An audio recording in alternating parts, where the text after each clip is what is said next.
Ladies and gentlemen, boys and girls, lax rats alike, we are back for another episode of the Crease Dive, and I am joined today by the family that never speaks, the guys that don't answer my text messages. I've been hunting them down for months, what feels like years.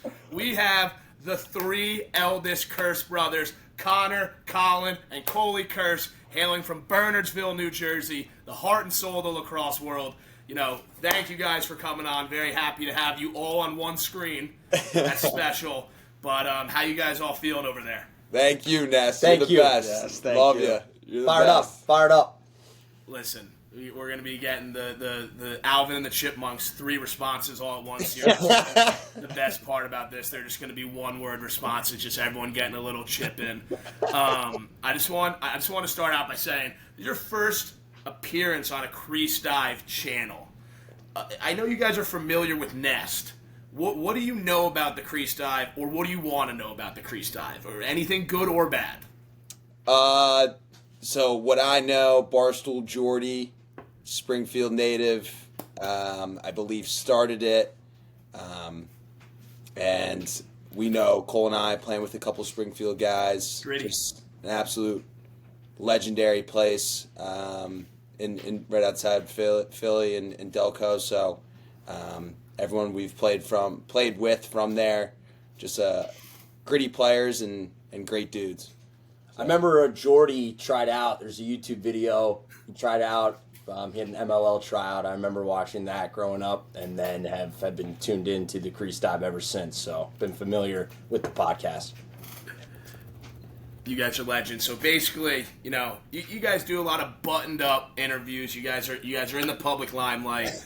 When you come here, you loosen up a little bit. You lean back. You don't need to be on your toes. We're just here to have some fun. I know Dukes and Jordy both would have loved to be here. Listen, life happens. Life's cruising around. They're both busy guys, as I'm sure you guys know. But let's get the elephant out of the room. You know, how about your brother? How about CJ Kirst taking over as the all-time record leader, as the 3 oldest brothers, you know, individually? How does it just make you feel once he got that exact record last weekend against Dartmouth? Yeah, you know, it's pretty awesome. But I know that's not his ultimate goal. But definitely a really cool achievement.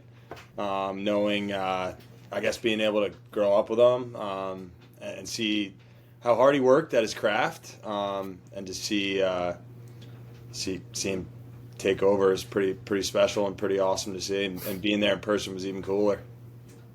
Yeah, it's pretty nuts. I guess looking at the beginning of the year, like I don't even know where he stood or if it was being talked about, and then as they were doing well, and you know, he's feeding off some unbelievable players at the midfield and attack with Goldstein and Long, giving him great opportunities and him returning the favor as well. So, no, it was really cool to be there in the moment, and then, you know, to can it that early in the game was awesome. But I know that's not his goal, and hopefully they can get it done on Friday and lead into Sunday when the Ivy League tournament. Didn't happen to make it to Ithaca this past weekend. Was in Halifax for our game, but watching all season from the beginning of the year to now, it's been exciting how hard they play. It's been motivating. It really has been inspiring to the whole lacrosse world, and for him to play so hard in the way that their offense moves the ball, and that may be 5 to 9 goals from him, but also 15 to 20 from the team offense. So it's been awesome to watch him continue to play so hard throughout the season. Excited for the postseason now. I love it, fellas. And then just into a few CJ questions, and I got a little bit for all you guys, but something I realized this year watching CJ play, you know, I've always been obviously a huge fan of you guys for a long time, and I always had an inkling after CJ's freshman year that he might be the best Kirst. I no longer think he's just the best Kirst. I came out and said I think he's the best lacrosse player to ever live. When did you guys realize just how good CJ was? You know, was it when he was in 3rd, 4th grade, where you guys look around saying, listen, we're all good. We've been doing this thing, but there's something about him that's just a little different in the best way possible. It almost feels like a knock to you guys to try to do that, but it couldn't even be less of a knock because I know you guys know how good he is. So I just want to know when you realize just how good CJ is. Probably around middle school. If you look back around the days where you were throwing ice picks when guys came up around CLE, I'll never forget that around that age where he was humming along. And like middle school, that age, when I'm competing my hardest in the backyard against him, and I'm in high school, and he's not timid at all, and going right back at me. That's probably when. Had to throw that in there, Dust. No, I love it. Listen, before you go, Colin, just so everyone knows. Yeah. I was a little reckless out on the field. Ice picks, toe drags, couple scraps. Yeah. But well, we got to talk about the leading edge matchup against, I think it was 91 at maybe Episcopal in the fall, but we'll get to that maybe. We later. can tap in. We can get there. For me, though, I think when we were in middle school, he was in elementary school, we'd always be messing around in the yard or having a catch with our dad. And there was a point where our dad and CJ were having a catch, and then they came inside, and our dad was like, he's switching hands. And he was like in 4th grade at this time, which was like kind of unheard of. And he was like, yeah, he was throwing righty to me, throwing lefty, switching hands right on the ear. You're like, all right. And just throughout, the middle school playing club ball, he always played goalie, maybe for a half, and midi or attack or pull. And there were times where he would come back from a tournament and be like, hey, how'd their team do? How'd he do? And he'd go, he had like 10 saves in the first half, 3 goals in the second half. So that's when I think we all knew, specifically myself, being a goalie, like hearing that, like, damn, like he's got it, and he's a go-getter. Colin, you were quite the field player. Don't knock yourself there.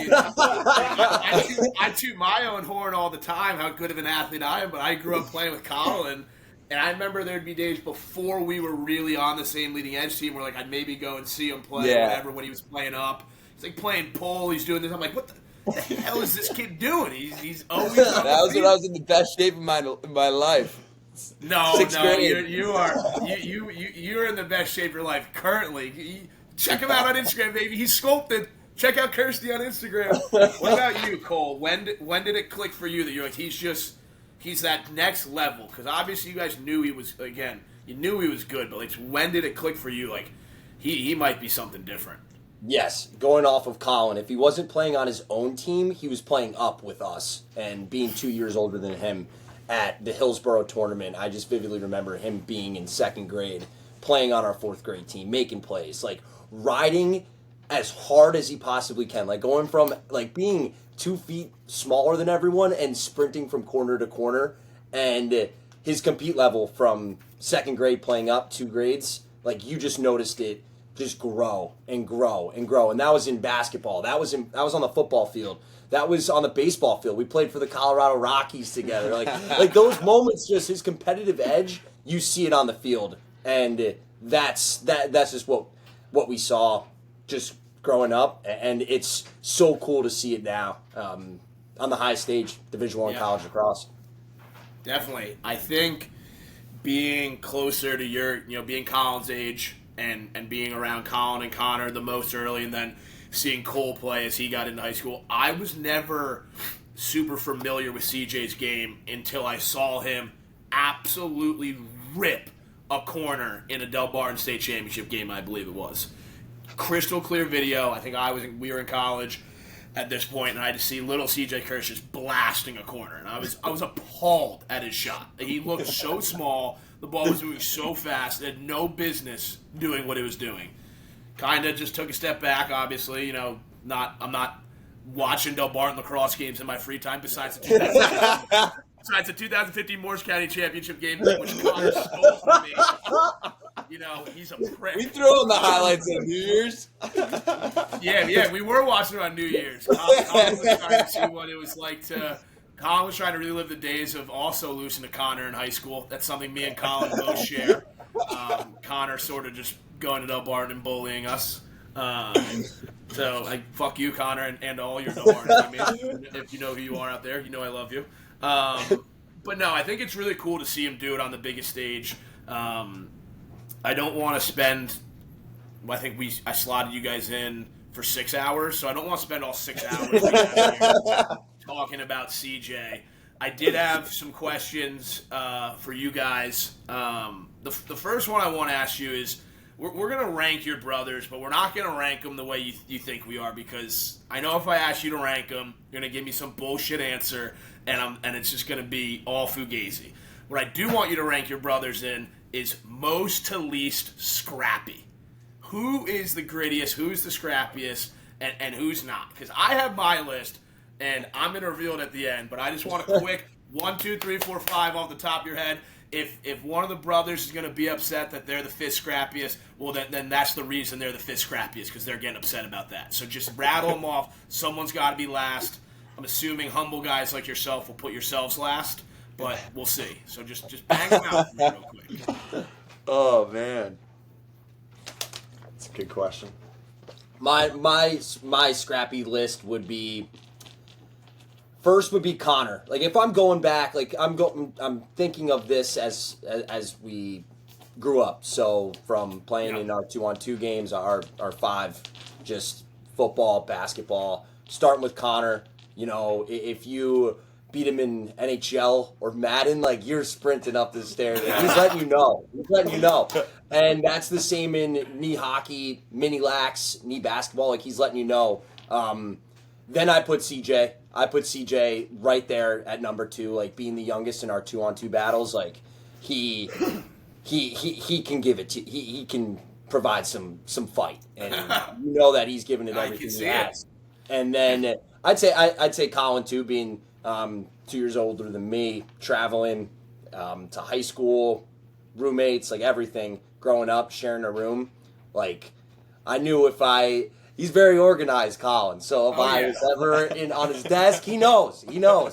And then I'm gonna put myself last, because when Caden has that look, like he's ready to go. Like, and that's from shooting on him. That's just being in his personal space when he might not want to be surrounded by myself if I'm just constantly talking to him. So that's my list, but that's based off of experience. No, that's what we're looking for. We want that homegrown list. I did think it was funny. The list kind of started off basically just like, of the guys I think you least wanted to. I think you just listed your brothers in order of, like, least likely you want to fight. Is how you did the list, which is perfect. I love it. You're basically like, I beat Connor in something, he'd kick my ass. You know, CJ, like, once he got big enough, like, he just started putting me in headlocks. And, like, I put my pencil on Colin's desk on the wrong night. If he got an A- on his history exam, like, he's gonna come and swing it. Like, what about you, Colin and Connor? If you want to bang up? All right. I think I'm gonna go Connor first. Wow. Similar to Cole, just really set the tone growing up, just competing in everything, and you're gonna get it if you lose or someone else beats them. You gotta be ready, but throughout a battle, like, you gotta dig your feet in, dig your hands in, and get ready. I'll go Cole. I think spectating some of maybe the matchups that him and CJ had, whether it was in the backyard, one-on-one lacrosse, playing pipes, we used to call it, or hoops.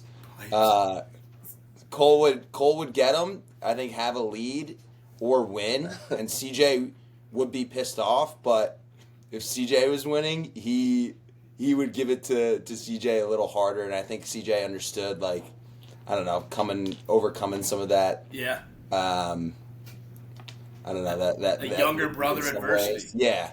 Yeah. You got to scrap down there, and when he starts scrapping back, Cole clamps it down a little bit. Yeah. And then I'll go CJ. I think I've seen growing up a lot more with Caden and him, just battling and getting after one another. And then, I mean, CJ's battled with all of us, so I think putting him in the middle's pretty solid. And then Caden, similar to Cole, just if you're pissing him off, I'll let you know. So, and then myself last. What a shocker! 2 for 2. Yeah, I think there's times where I wanted it, and there was times where I didn't. And looking back, that's probably a regret where maybe I just got to go. So that was a learning experience for me. Wow, look at you, Cole. Always learning. Great answers so far. I would say scrappiest. Based on our 2v2 matchups, the teams are always CJ and I versus Colin and Cole. And being the oldest, I appreciate your answers, but I was a little bigger and older. So just wailing on them. Exactly. But we had some good battles and always hated to lose. And so I would give it to Cole 1. Because I mean, I could vividly remember cheap shots were a thing, and if they got a lead, it was very greasy. So Cole. 2 would be CJ, because if he made a mistake, I would get after him too. And then I'll go Colin and Caden, Ty, and then myself. But yeah, it was a lot of fun and some great memories from growing up. I love it. I didn't want to put you guys on the spot too hard, but I figured, that sometimes things are fair game, and getting an inside look on those scrappy knee hockey games. So I will say, just looking into like summer jobs and stuff, which I think do play into this. Connor was the only one that worked construction over the summers. That's great. He was getting up at like 4:35, lunch bail, going to the yard, going to the job, whether it was 40 minutes, on the Parkway or somewhere near Newark, right? Wow. So, and then Cole and I, we had similar jobs, not at the same time, or librarian. the same job, doing removal. So like, house cleanouts. Still gritty. Maybe moving a family from one house to Yeah. the other side of town in Burnsville. And then I also worked at a country club as a bag boy. So I'll put that where my scrappiness level was probably pretty accurate in terms of that. And then Caden worked at like a grain house, so just like one of our hardware stores in town. Yep. And CJ had some real estate internship. Yeah. There it is in terms of the most recent job titles, whether it be from high school and college. Where are you turning to grab a couple extra bucks when you need it type of guy. Yeah. Basically what I'm hearing is Connor's the only one putting on his hard hat and going to work. The rest of you guys are looking for handouts from people who don't want to move their fucking fridge to the curb. It's insane. I mean, Connor's basically the only one that worked. The rest of us just kind of dicked off for like 6 years. No, that's awesome. I think people are going to appreciate, just talking to you guys here and keeping here for a little longer. Just, seeing the side of you that, people don't necessarily know about that I take for granted. That when I think of you guys as, kids and younger guys, and even now, that all I'm picturing is your stereotypical, brother fight, except it's 5 of you. So there could be 2 separate bickerings going on. There could be a 2-on-2. Might get a 3-on-2 going on, and I know you guys aren't probably swinging on each other all the time, but the back and forth of being brothers and just growing up together, I think is a really cool thing that anyone with a big family can relate to, but especially guys that have older brothers like myself who was just basically living to get his ass kicked his whole life.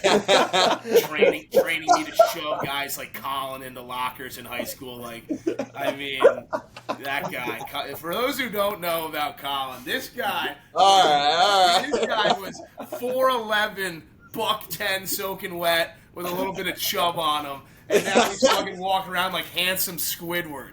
It's insane. He's 6'10" now. But I had a funny question for you guys. I lost it in all my notes. But as far as Colin and Connor, a little more kind of serious here. What do you guys take from being the two oldest? What have you learned from your three younger brothers? Whether it's life, lacrosse. Cole's kind of in the middle where he kind of has that double-edged sword of 2 and 2. So do kind of want to dig in with Connor and Colin, just like watching them play or anything. Like, what's just one thing you've taken from them or one thing that sticks out the most about any three of them or all three of them? Yeah, I think for Cole, and sharing time at Lehigh and Seton Hall years ago, right? Like, I think, and even now, just not taking anything too seriously. Like, obviously, there's a time and place to really sit down with your thoughts and kind of just mush it all out. But in the moment, like, just be present, be where your feet are, enjoy the people that you're around, and don't let all the nonsense really affect your attitude and the energy that you're bringing to, whether it be a work meeting or a practice. Say your travel's gone wrong, like, don't let that affect your day. So that's definitely something I've grabbed from Cole, who I look at every day, and he gives me kind of that light. So in terms of CJ, just being dialed in all aspects, whether it's going to class or you're taking a phone call, you see someone in a coffee shop that you just ran into. It's not you're just like blowing anyone off. Like, you're there, you're intrigued, you want to take the most out of any situation and always be willing to learn. And then with Caden, it's just always taking a leap to get uncomfortable and do things that maybe you haven't tried or you're new to. And I think he's really grown in that area the past few years, and watching his development from a high schooler all the way to being a senior and bringing Bernards their first state championship, and now being a freshman at Rutgers, and Connor and I sharing time there, and our experience and sharing that with him. Like, it's been really cool to watch him evolve, and I think that's something that we can all say we look to him, and we always push him to do new things, but in that same light, we're trying to do that on our own dime as well. So that's what I would say about the younger. I love that. Shout out, just to be clear, shout out the Bernardsville boys last year. Only Kirst guy to go public brings the first state championship to Bernardsville. I mean, you want to talk about destiny. He was living it. Unreal. Connor, you got anything? You don't have to do each brother if you don't want. Just anything that you've taken just from being the oldest and kind of seeing all their careers and just experience in life. Like, what is something you've taken from that? My biggest takeaway would be everyone's attitude, and how they're all pretty much doers, and there's not a lot of complaining going on. If something's wrong, then they'll look to find a solution, and that's something that I look up to in all of them, and try to emulate. I don't do the best job, but it's pretty encouraging when you see all three of them, or four of them, even Colin too. They're just a bunch of doers, and it's pretty special. Love it. Do you feel like a scumbag because your college bought mine? Yeah, honestly, I think it's a damn shame. You guys that year were a wagon, and it was really cool being so close. And yeah, it's you hate to see that happen. But now we're a part of the same university. What do you think about that? No. So you guys kind of big broed us a little bit. There's a lot of brother talk going on here, and there's one thing I know about getting big broed is I'm not going to get big broed again. So I hate Villanova starting at the end of this lacrosse season. They currently have a Cabrini player on the roster, PJ Hewitt, number 16, defensive midfielder. They're getting ready to battle out in Denver through Big East Tourney. So I will be supporting. V's up for now. If you guys watching on YouTube, I will be turning those down for the rest of my life. You gotta hate someone. I hate Stevenson in D3. I hate Salisbury, and now it's Nova on the list. It's, to be honest, it's not Cabrini did it to themselves. They lost all their money. If no one was going to buy them, that's fine. But it just feels wrong to root for Villanova. So for that reason, I won't be.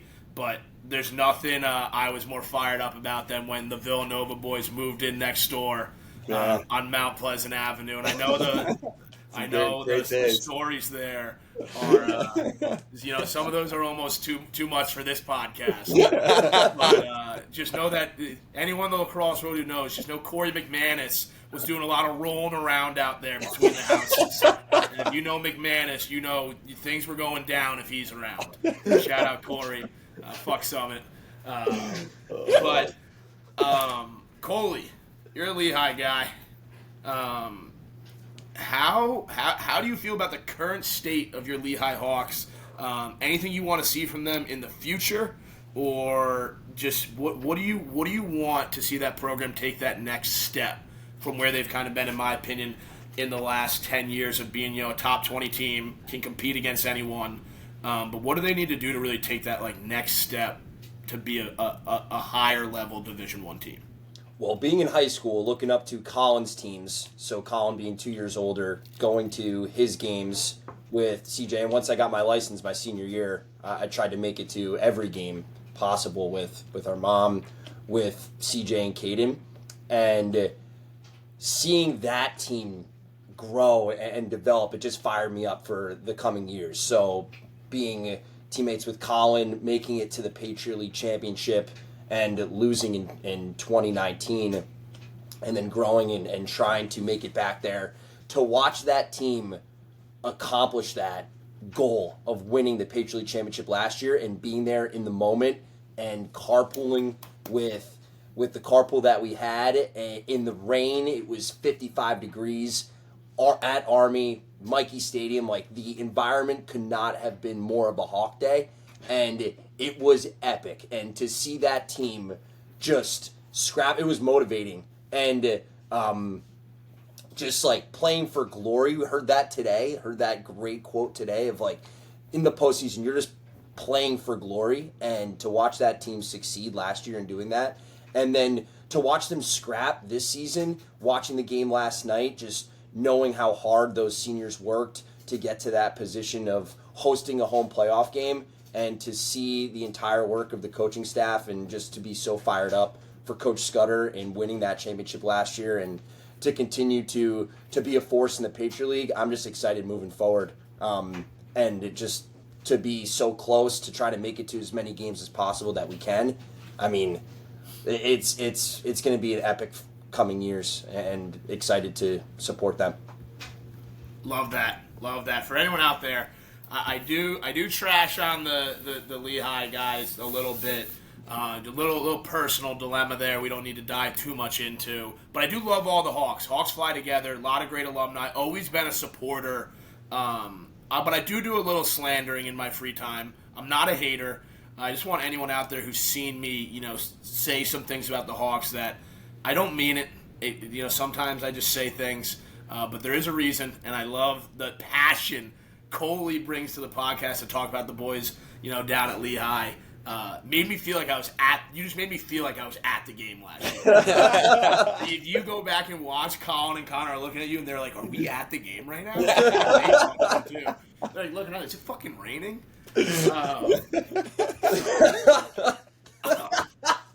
I'm all over the place sometimes.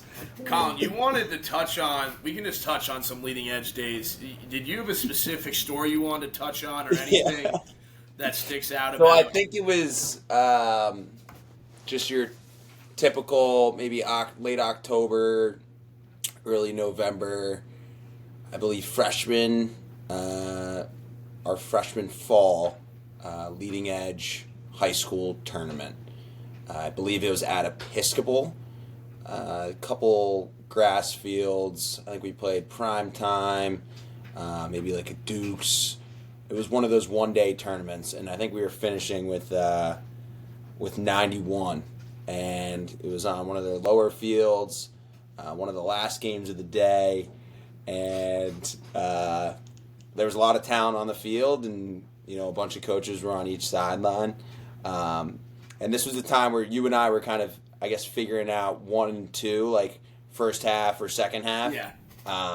And you were playing the first half, and there was so for all the listeners, we've seen, I'm sure you guys have seen the clip, but Ness has patented this clear pass to where he throws it as the attacker is sprinting at him and times it up perfectly to where he ducks and it's a tabletop. I don't know if we could recirculate some clips. Yeah, we can get it in there. Right early in the game, New Jersey Long Island matchup. It's getting a little chippy. I think he made a save, maybe went out of bounds. We're clearing it. You get it back. One of their best attackmen sprints at you. You throw it upfield. Just classic tabletop. Happens, right? Ball transitions down the field. This attackman decided to maybe get a little physical, slash you in the legs or the family jewels area. Yeah, he blasted me in the nuts for sure. You didn't take that lightly, and I'm not sure what happened penalty wise. I think you were safe. I don't know if that player got kicked out or had. We'll leave him anonymous for now. Yeah. But friend of the program, I believe. Maybe this clip will come across his desk. But no, I believe he got kicked out. And the only reason I really remember the story is because of who he was. And I may have sold the nut shot a little bit and been like a little bit of a flop from Ness. A little bit of a flop. But I'm sure when I got up, there were some very choice words for me. Once I see the flag on the other team, that's when I kind of have that green light. Like, I did my job. Now I got to go get him back and hopefully not get one on my own. So I think I might have got. Man, playing with you for so many years, like being with you, like that's like a piece I've taken away. And then watching you in high school, obviously, in college, like it's just your confidence has always been there no matter what. And like obviously playing the goalie position, your mistakes are counted on the scoreboard. Like stuff's gonna happen. You're not gonna save a shot and 3 to 8 shots. It's just gonna happen, right? So. Like you've always had that unwavering confidence, and I mean you definitely had a different kind of I guess fight in that aspect than I did. I probably would have just like taken it, but that's where I've always respected you and always looked up to you in that way, so I appreciate you. I appreciate you, Colin. Just know if someone did that to you on the field, I'm sprinting off the bench and taking their head off and like dragging them off the field. It's gonna take the entire Roy family to pull me off that shit. Do you guys have any? I got like 1 or 2 more just like questions. I could literally keep you guys here. I have chicken scratch all over and so many fucking questions for you. I could keep you guys. Did you write that with an expo marker? Dude, I wrote down questions in pencil, and then I was like, I gotta write down some while I was, maybe I was doing some extracurriculars outside on the nice day, get the brain going a little bit, and I just grabbed the marker and started jotting down questions. Sometimes once you get loose, you know me, I'm in my element. There's some THC at play. How you doing? So I was thinking, doing my job. But I wanted to see if you guys had any questions before I just ask you guys like 1 or 2 more, and I'm sure it's like 9:30 right now, so Colin was probably supposed to be asleep like an hour ago. What was your total high school rushing yards? Come on now, Where are we? What's the total for that? 1,975 yards. Oh, just short of 2K, 27 touchdowns. You can look them up; they're all in my huddle. Don't worry. That actually, it's funny you asked me that question because I did have this written down. Who's the best football player in your family? I would assume it's Connor because he played, like, I know Colin played football, But when you're getting pancaked on the line of scrimmage all day, like I would have loved. I was JV as a junior. There's nothing wrong with that. You'd rather get minutes than sit, and obviously I dressed for varsity games, but yeah, I was playing on Mondays, baby. I mean, listen, that shows your love for competition sports. You weren't, not to slight you again for being tiny when you were younger, but you weren't necessarily big in high school, and you're at Seton Hall Prep, but you're playing against some big boys, you know. Yeah. I toot my horn all the time, but they don't necessarily grow them very big in Chatham. Anyone big's going to Seton Hall. But, no, I would say Connor, though. I think he was, were you first team All-County? Center? No. Did you play D at all, Connor? Yes. MLB, MLB, right? baby. Yeah, I was the Mike. Yeah, I mean, you were out there bashing schools with Osler. Yes. See, that's a Chatham guy. That I should have been bashing schools. That guy was a beast. He's a beast. Yeah. He's a beast. Shout out Jared Osler. If you're out there listening, Shout I know you're out. out there on Twitter, Jared. Tap Shout in. out. He's We'll get an this animal. Great He played at tackler. Tufts, right? Yeah. Yeah, he Great played at tackler. Tufts. Shout out the boys at Tufts. You guys are now we can be friends. We You weren't could friends shed a before. guard and meet the halfback in the lane. That was crazy. Yeah. So we got something pretty big on deck. 4 brothers about to be in the professional lacrosse league together. You guys have an Instagram account. You guys sell merch that looks like this, Kirst Brothers Lacrosse. You're about to have 4 brothers in the league, with the youngest anchoring you guys at Rutgers. What is Kirst Brothers Lacrosse, and how do people buy your stuff, and what should we expect just coming up? Is there going to be some more content at these weekends where you're all together? Are we going to see at least a picture of the boys after the game? Just what is coming from Kirst Brothers Lacrosse? We're excited for the summer. We have had 1 day per week going back in December. It's been either Mondays or Thursdays of weekly trainings here in New Jersey. But we do have a summer day camp coming up June 30th to July 2nd. And we also have the first ever KBL National Overnight Camp in partnership with the Face Off Factory and Joe Nardella. That'll be July 8th to 10th. And that's one we're looking forward to. There's nothing better than an overnight camp with the boys competing, getting excited for the camp championship on the last day in front of the entire camp. And that's what we're excited to provide to the next generation of dreamers looking to play in the Premier Lacrosse League and to wear and represent the respective state and location. And we're so grateful to be where we are and to provide that experience to the next generation. So we're excited for the summer. We're continuing to work on new merchandise, new t-shirts, new hats that are coming soon.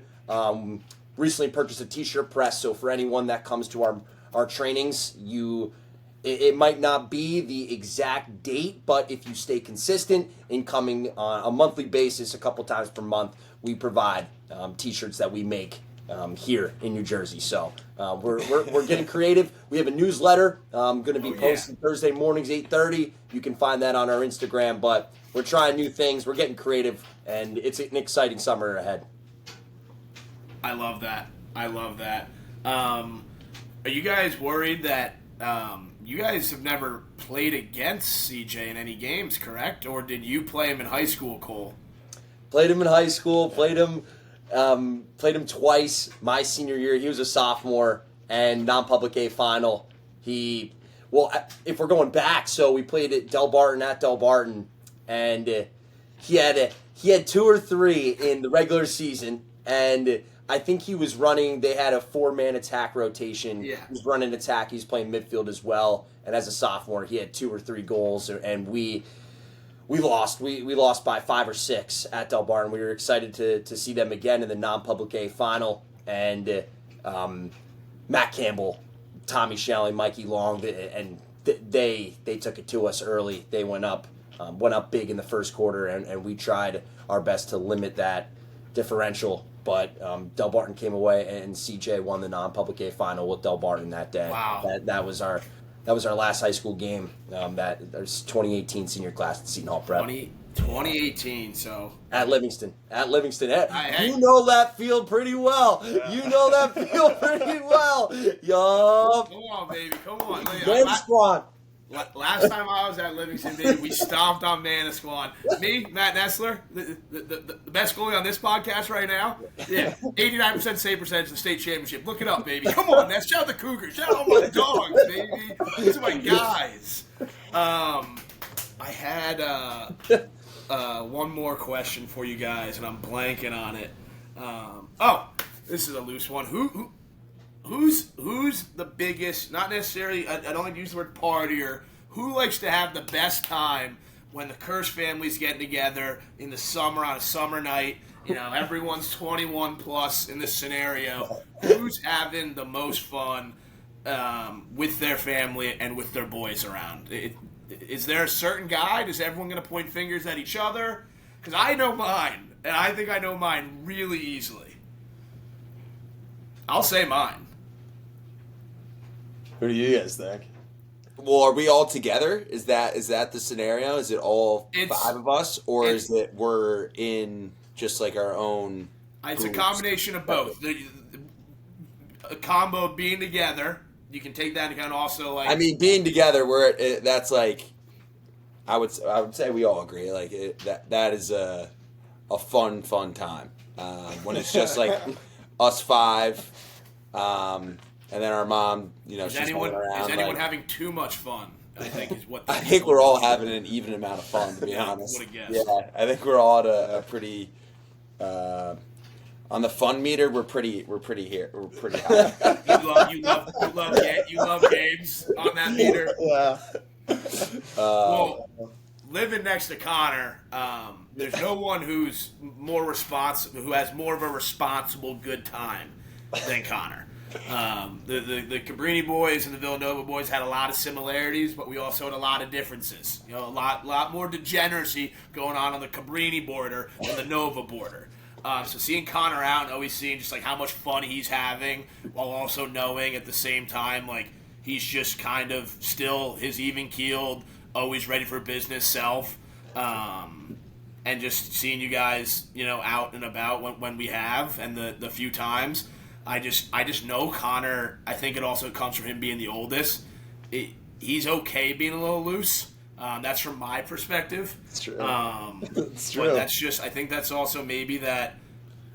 There's people saying like Colin doesn't have people. Someone wrote down that Colin's not a partier, not a fun guy. I'm a fun guy. You said on New Year's Eve you wouldn't even talk to Nessler at the New Year's party you guys were at together. It was like 12 people there, and you just wouldn't even give them a hello. You were there for 25 minutes and dipped. Stop lying. Listen, that's the best part about being on this podcast, that Dukes and Jordy are so... I'm so grateful they gave me this platform, because I can just lie. I can edit all this, whatever I want, and I get Final Cut. Make Colin look like a jerk off. But I really appreciate you guys coming on. I wish all 3 of you the best of luck with your professional careers, personal lives. I'll be seeing you all very soon. Do you guys have any parting messages for not just the youth, but the older guys who listen to this podcast, who have kind of seen you guys come up the ranks, who might be, you know, the 38-year-old dad who's got 2 kids, who played lacrosse his whole life? Anything you want to say to them? Maybe how they can tap in with Kirst Brothers Lacrosse. Ooh, oh man, that's a good question.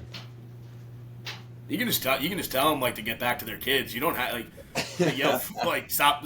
Piece of advice: stop listening to this podcast and like go. I don't know. I guess I would say just continue loving the game, like even in its simplest forms, whether it's, I don't know, going to get a new stick or watching a cool highlight, like being able to do that, obviously with 4 of my best friends and, you know, our brothers, like that's special when, you know, there's a cool highlight or Lacrosse Vault, like on Instagram, posting, yep, you know, OG, like stick setups and pads, like just those little aspects of the game that bring us all joy that aren't really that serious, but what makes this game so awesome and so special. So don't forget the little things and enjoy those pieces. Yeah, spend time with your teammates, get to know them, have as much fun as you can with them. I love that. I mean, when you have teammates if you're anyone, college kid, high school kid, young kid, make them your boys. Those are your guys for life. There's nothing I'm more grateful for in my career than getting close to guys like Colin. The 1 year I played with Connor, getting close to guys like that you share minimal time with, and making real efforts to become real life friends and whatever it might be, colleagues, family members down the line. Love your boys. Love your boys. It's cool to love your boys. No doubt. Love you guys tons. Before you go, are you guys as big of a fan of me as I am of you guys? Dude, come on. Why even ask that? That's my number one question. I really appreciate you guys. I'm gonna do a few more minutes of picking the games for college. I'm assuming we're all rooting for the Big Red Cornell to win the national championship this year. You gotta get it done this weekend. Ivy League championship for sure. Perfect. I should have known. You guys do it one game at a time. But yeah, so we're all rooting for Cornell Big Red guys. This guy, Colin's he's got a locker room to worry about at Cornell. He's like, we're just worried about Sunday. We're just worried about the next worried one. about Friday, Ness. It's Friday, Saturday, Sunday, dude. I'm going to go outside after this and not even remember this podcast. Come on. I really appreciate you guys. We'll chat soon. You guys make the times really cool, and I think, at least from my perspective, I think people will really listen to you guys just sort of sit back and chop it up. Nah, you're the best, Ness. Love you. Appreciate you guys. You guys can just pop off whenever. I'll just keep on talking to myself here. Love you guys. Peace. Thank you, bro. Love you. Thank you. Love you. Yes, sir. Yes, sir. All right, boys. Wow. We're going no edits. I'm just right here. I'm right back. That's the Kirst gang. Those guys are special.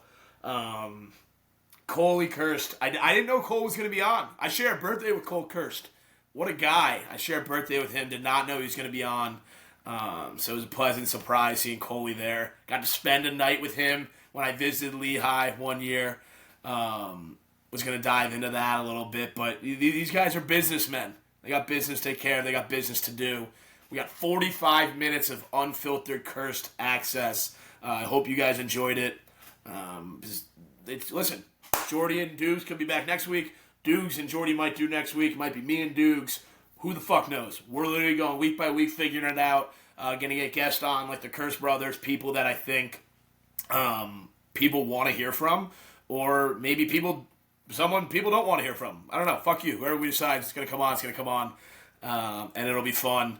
Hopefully, I need a mic. I'm going to get a mic soon. Get a mic soon. 2.5 years into podcasting, I'm going to get my first mic. Clap it up for Nest.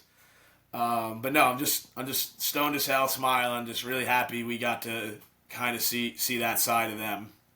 And we'll do a little bit of the games. It's tourney time. It's tourney time. We'll do a little bit of the games.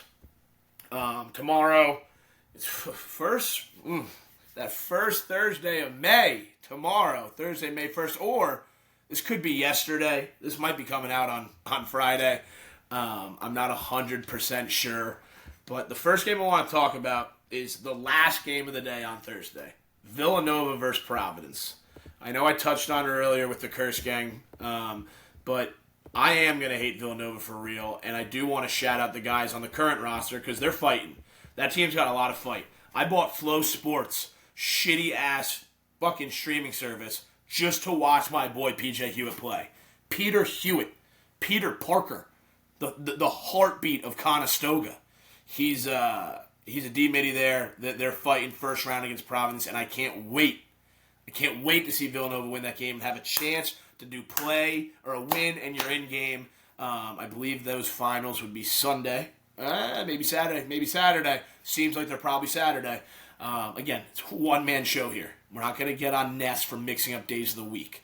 You know, Colin Kirst like a fucking calendar. It's Friday. You know, Colin, enough out of you. I love you, Colin. Love you. You're my guy. Another game I want to chat about. Penn State, Maryland on Thursday. I'm taking Penn State. Maryland scares the hell out of me.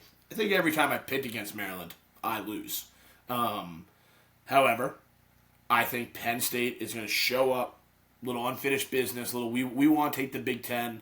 I feel like the media and at least maybe Nesta's world, maybe the world of Nest, that little bubble, has been a little quieter on Penn State the last 5 weeks than the 5 weeks prior.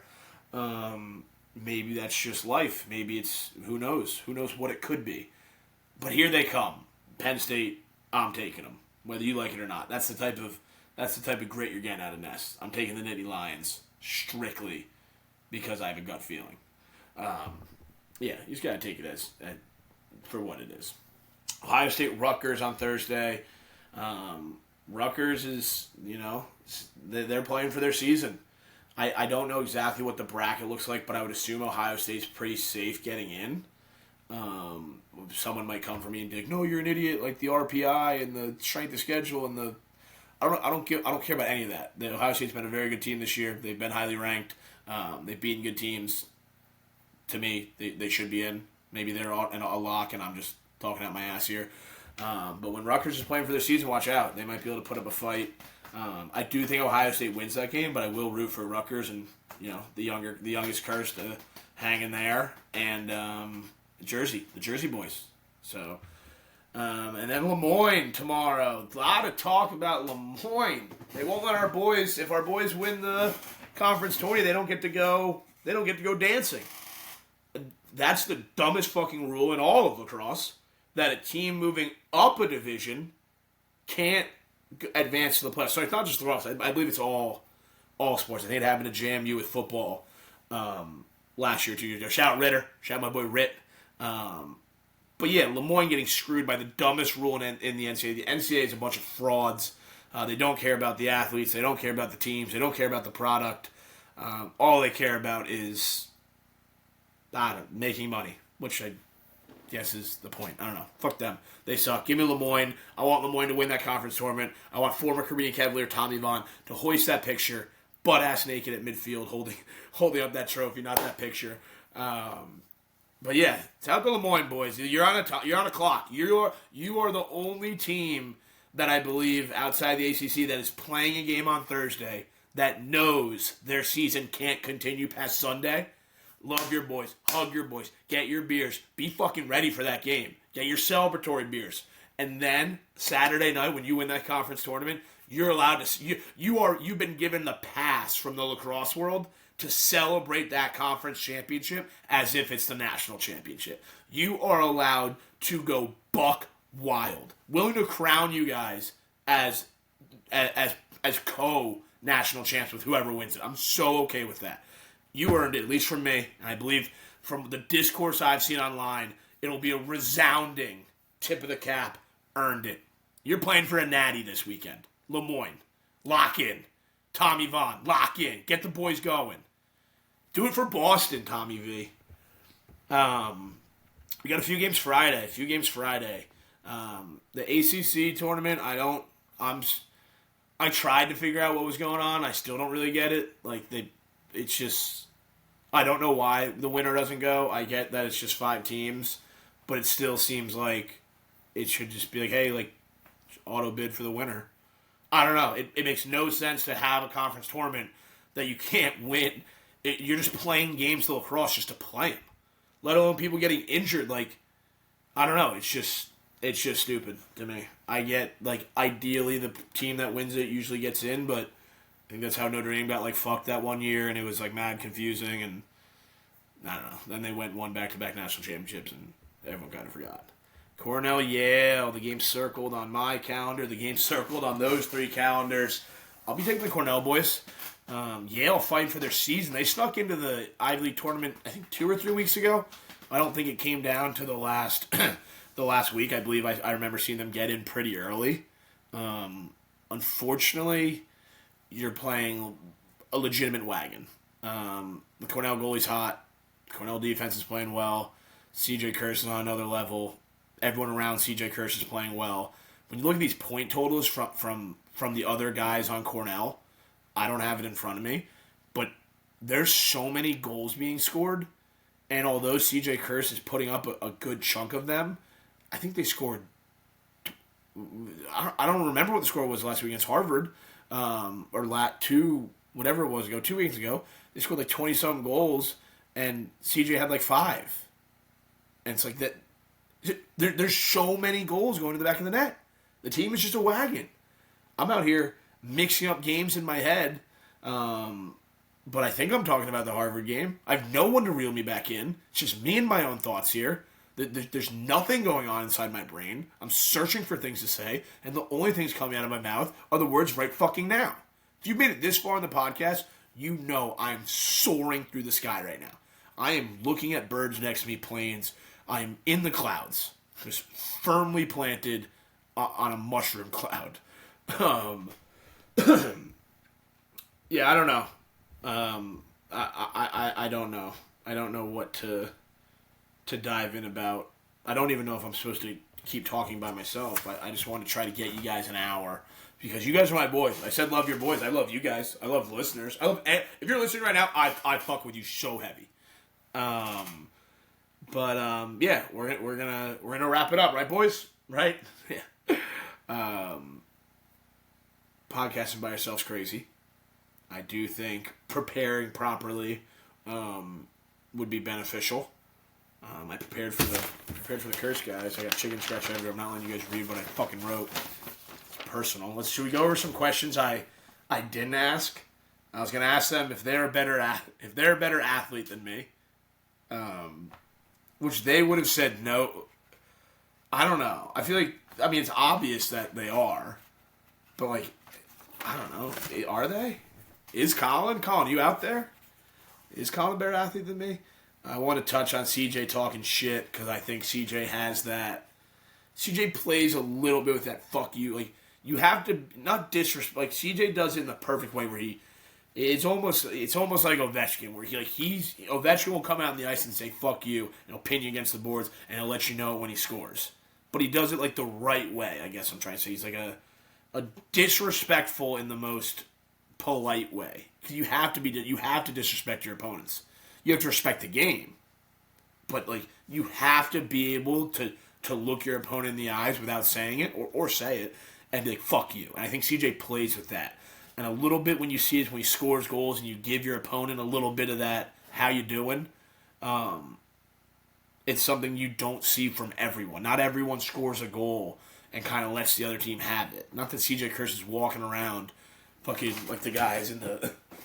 If you're watching on YouTube right now, I think the dudes in the NCAA football, they score, they do the fucking gun Johnny. Where they do the shotgun. Which, don't get me wrong, it's mad funny. But it's not like CJ Kirst is doing outrageous celebrations. It's just I think he plays with that extra kind of fuck you. I was kind of hinting at that with some of the questions. It was really great that all three of them listed themselves as the least scrappiest.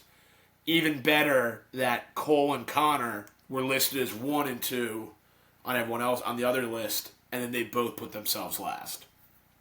My scrappy list: Connor Kirst, CJ Kirst, Cole Kirst, Colin, Caden, and it's no disrespect to Caden. He's so young. I don't know enough about Caden, but I do know a good amount about the other 4. What I do know about Caden is that he's an unbelievable goalie who hoisted the state championship. He's a legend. But no, I can't just disrespect my boy Colin like that and put him dead last. But I am going to put you 4, Kyle. Just between us and whoever's still listening. But I appreciate everyone tuning in. It's always fun. I hope you're enjoying listening to my voice, to the Kirst voice. And again, suggestions are open. The suggestion box is open. Hit me up. Matt_Nessler40 on Instagram. Matt's Nest on Instagram. Matt Nessler, M Nessler40 on Twitter. At the Crease Dive on Instagram, at Twitter, at TikTok. Hit up Jordy. Hit up Dukes. Not about this podcast, but just hit them up. Say, hey, hope your life's doing well. No, suggestions are open. Anything. Whoa, we can't talk right now. Hello, how you doing? If there's anyone people want to hear from, just put suggestions in there. If there's anything you want me to do, if there's anything you want me, Jordy, and Dukes to try to do, we're here for you. As much fun as this is for me and us, I'd love to make it a fun and enjoyable experience for the listeners and the watchers. If you are watching, maybe go get your Curse hats. Sneaky, maybe Crease Dive, like sneaky crease dive stuff coming soon. Like I might be breaking moves here. We might have something up our sleeves, and there's not a lot of crease dive merch out there. Again, I'm not a history buff, but since I've been on the podcast, we haven't really done a whole lot of merching per se. But we for sure have something in the works. So keep an eye out. If you made it this far and you're interested in what we're cooking, just ask, because I'll tell you. But I'm not telling you here. Not yet. Not until I know for sure. Love you guys. Tap in. Again, follow Dukes, Jordy, the Crease Dive, myself. And we'll be keeping it low to high till the day we die. We out.